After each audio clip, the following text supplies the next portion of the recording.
Pessoal, dando sequência aqui, vamos retornar ao conceito de discricionariedade que a gente apresentou apenas na aula anterior e vamos tentar entender os elementos que a gente colocou aqui. Então vejam só, pessoal. Ocorre a discricionariedade quando a lei, ao conferir certa competência à administração, outorga-lhe o quê? Certa margem de liberdade em seu exercício, de modo que a administração, no caso concreto em que é chamada a atuar, cabe analisar a conveniência, a oportunidade do ato administrativo, bem como seu conteúdo, nos limites da lei. Então, pessoal, quando eu penso em discricionariedade ou competência vinculada, a síntese que caracteriza essa competência é a expressão margem de liberdade ou espaço de decisão. Em que consiste essa margem de liberdade ou esse espaço de decisão que a lei outorga à administração? Em 3 juízos que nós já vamos analisar: conveniência, oportunidade e conteúdo. Então, por enquanto, só para explicitar melhor a matéria, vamos guardar que essa margem de liberdade, espaço de decisão, consiste em 3 juízos: conveniência, oportunidade e conteúdo. Antes da gente trabalhar propriamente, pessoal, esses juízos de discricionariedade que correspondem à margem de liberdade que caracteriza essa competência, vamos lembrar o seguinte, pessoal: uma segunda forma de definir a competência discricionária. Pois bem, pessoal, nós sabemos que são 5 os elementos de validade do ato administrativo. Como é que a gente pode definir de uma segunda forma a competência discricionária? Nós dizemos assim, ó: na competência discricionária, os elementos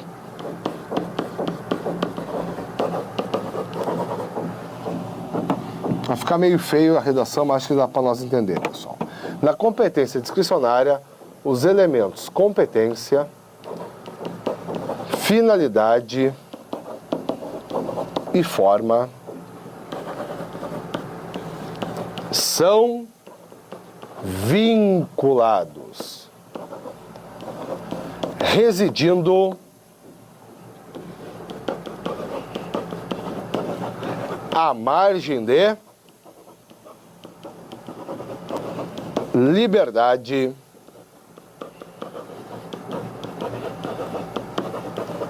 nos elementos motivo e objeto. Então, olhem só, até vou colocar aqui, pessoal, entre parênteses, HLM, Eli Lopes, Meirelles. Vejam só aqui, pessoal. Na competência discricionária, os elementos competência, finalidade e forma são vinculados, ou seja, são detalhadamente definidos em lei, não havendo com relação a eles qualquer margem de liberdade. Competência, finalidade e forma são os elementos vinculados da competência discricionária. Seguindo aqui, residindo a margem de liberdade, aonde, pessoal? Nos elementos motivo e objeto. Então, a margem de liberdade, esses 3 juízos, conveniência, oportunidade e conteúdo, eles relacionam-se, eles existem apenas em 2 dos 5 elementos de validade do ato administrativo, apenas o elemento motivo e objeto. Agora vejam só, pessoal, esse tópico aqui, eu estou trazendo ele da forma tradicional, com que é tratada a matéria pelas bancas, que ainda se baseiam na lição do professor Eli Lopes Meirelles. Só quero fazer algumas ressalvas. Vejam só, pessoal, nós temos que ter cuidado com o que eu vou falar aqui, por quê? Porque eu estou seguindo o que eu entendo que é a tendência das bancas, que aos pouquinhos começar a relativizar, a excepcionar essa lição do professor Eli Lopes Meirelles. Vejam só, quando a gente estuda o poder hierárquico, nós estudamos 2 figuras, delegação e avocação. Acabei de colocar para vocês, na lição do professor Eli Lopes Meirelles, que na lição do professor a competência sempre é vinculada, mesmo na competência discricionária. Só que quando a gente estuda, pessoal, delegação e avocação, nós dizemos que são atos produzidos pelo superior hierárquico com relação ao subordinado a partir de critérios de conveniência e oportunidade. O que eu estou dizendo aqui, pessoal? Que na delegação e na avocação existe espaço para a discricionariedade. Então, se vier, é isso que eu estou querendo afirmar, uma assertiva numa banca, principalmente o mais provável o CESP, dizendo que eventualmente pode haver certa margem de liberdade no elemento competência, nós devemos considerar correto, em virtude da existência efetiva dessa margem de liberdade, no caso da delegação e da avocação. Novamente frisando, tá, pessoal? As questões até hoje têm se limitado a essa lição mais tradicional do professor Lopes Meirelles. A competência vinculada mesmo na a competência é elemento vinculado mesmo quando existe discricionariedade nos elementos motivo e objeto. Ou falando de outra forma, a competência é elemento sempre vinculado. Se aparecer isso aí, tá certo? Até hoje foi considerado correto. Mas cuidem, se aparecer uma assertiva dizendo assim, ó, eventualmente, extraordinariamente, pode haver certa margem de liberdade. No elemento competência, eu considero correto em virtude do quê? Das figuras da delegação e da avocação, diretamente relacionados à competência, em que realmente há certa margem de liberdade. Seguindo aqui, pessoal, elemento finalidade, a gente também colocou ali como elemento vinculado mesmo à competência discricionária.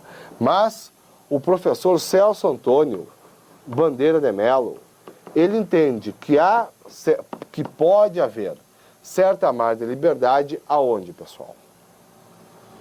Na finalidade em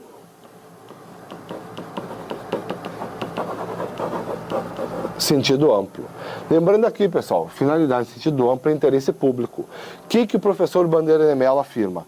Que poderá, conforme as peculiaridades do caso em concreto, restar para a administração alguma margem de liberdade para analisar, para verificar, para concluir se naquele caso em concreto, aquele ato especificamente produzido pela administração, que pode ser produzido pela administração, satisfaz ou não o interesse público. Novamente aqui, raciocínio do professor, então, caberia, numa competência discricionária, certa margem de liberdade para a administração analisar se aquele ato em que ela é chamada a produzir satisfaz, naquela hipótese, ou não o interesse público. Então, se vier uma afirmação para vocês, no elemento finalidade, pode haver certa margem de liberdade na competência discricionária, em virtude dessa lição do professor Celso Antônio Bandeira de Mello, eu aconselho a considerar correto. Por fim, pessoal, a forma. E aqui na forma, pessoal, é inegável que pode haver, apesar da lição do professor Eli, certa margem de liberdade, tanto na forma em sentido amplo, como na forma em sentido estrito. Forma em sentido amplo, pessoal, lembrando, é procedimento. Forma em sentido estrito é o conjunto de requisitos formais do ato administrativo. Olhem só, a Lei 86693, ela permite que nas hipóteses em que a administração pode usar um instrumento de contrato para comprovar a celebração do acordo, em vez de se valer do instrumento de contrato, ela substitua esse instrumento mais formal por outros, pessoal, capazes de comprovar o acordo, como uma nota de empenho de despesa, uma autorização de compra, uma ordem de execução de serviço. O que é isso? Um instrumento de contrato, pessoal, é um instrumento mais formal para documentar o acordo entre a administração e a outra parte contratante. E a Lei 8663, em certos casos, permite que a administração substitua esse instrumento por outros menos formais, com uma nota de empenho de despesa. Vai caber à administração, então, escolher, nos limites da lei, o modo de formalização do contrato administrativo. Isso é inegavelmente o quê? Discricionariedade na forma em sentido estrito. Pessoal, forma em sentido amplo. Procedimento. A Lei 86693 autoriza que nos casos em que cabe convite, a lei se valha da tomada de preços ou da concorrência. E nos casos em que cabe uma tomada de preços, a lei se valha da concorrência. O que são convite, concorrência, tomada de preços? São diferentes modalidades. De licitação são diferentes procedimentos para que a administração possa adjudicar o objeto da licitação. O que a lei está fazendo, então, quando ela permite, por exemplo, que num caso que caiba a concorrência, a administração decida, num caso que caiba a tomada de preços, a administração decida por uma concorrência, que ela escolha o procedimento, que entender mais conveniente e oportuno naquele caso em concreto. O que é isso? Discricionariedade na forma e sentido amplo. Então, fechando aqui esse tópico que nós estamos analisando, as questões até hoje têm se baseado ainda naquela perspectiva mais tradicional do professor Eli Lopes Meireles, que é o quê? Na competência discricionária, margem de liberdade, só reside nos elementos motivo e objeto. Mas, se vier uma redação razoável, alegando que pode haver certa margem de liberdade na competência, na finalidade ou na forma, pessoal, meu conselho é bem tranquilo. É para nós considerarmos correto, porque esse é o modo como a matéria está sendo tratada pela doutrina mais atualizada. Pois bem, pessoal, seguindo aqui, uma coisinha bem simples. A gente colocou, quando tratou de vinculação de competência vinculada, que numa competência vinculada, quando preenchidos os requisitos legais, a administração deve estar obrigada a produzir o ato. Na competência discricionária é diferente. Quando preenchidos os requisitos legais, a administração pode, ela está autorizada, não obrigada, a produzir o ato administrativo. Pessoal, isso é muito cobrado pelas bancas de concurso. O verbo adequado para definir a vinculação é o verbo deve. Se a administração, uma vez preenchidos os requisitos legais, a administração na vinculação deve produzir o ato. Na competência discricionária, ela apenas pode produzir, ou seja, ela está autorizada, mas não obrigada a produzir o ato administrativo, mesmo quando preenchidos seus requisitos legais. Pois bem, pessoal, aqui na sequência, vamos analisar o coração da discricionariedade para a matéria, acredito eu, ficar mais clara para nós. Vejam só, o coração da discricionariedade são o que nós chamamos de juízos de discricionariedade. Eu vou ilustrar aqui a matéria, começar a trabalhar ela com o exemplo prático que nós seguimos na próxima aula. Então vejam só, para nós abrir a matéria, nós já colocamos que são 3 os juízos de discricionariedade: conveniência, oportunidade e conteúdo. Na próxima aula nós vamos trabalhar essa matéria só usando esse exemplo aqui, ó, pessoal.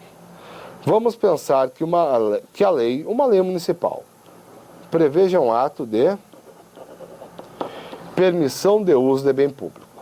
A lei permite que, perante o pedido do interessado em usar parte de um espaço público, por exemplo, um espaço para instalar quiosques em praças públicas. A lei prevê esse ato, a permissão de uso, expressamente confere margem de liberdade para o agente público apreciar sua conveniência e oportunidade, eu vou puxar para cá, e, se o agente entender que o ato realmente deve ser produzido, ela estabelece a margem de liberdade. Permissões de 6 a 36 meses, de 3 a 12 metros quadrados, gratuitas ou onerosas até, vamos dizer, R$100 por mês. Então, permissão. Se o agente entender que o ato deve ser produzido, ele pode produzir a permissão pelo período de 6 a 36 meses, abarcando o espaço de 3 a 12 metros quadrados, gratuitas ou onerosas no valor de até R$100 por mês. Aqui, pessoal, por hoje, ficamos aqui então, e na sequência a gente vai trabalhar o juízo de discricionariedade com base no exemplo que a gente apresentou. Obrigado.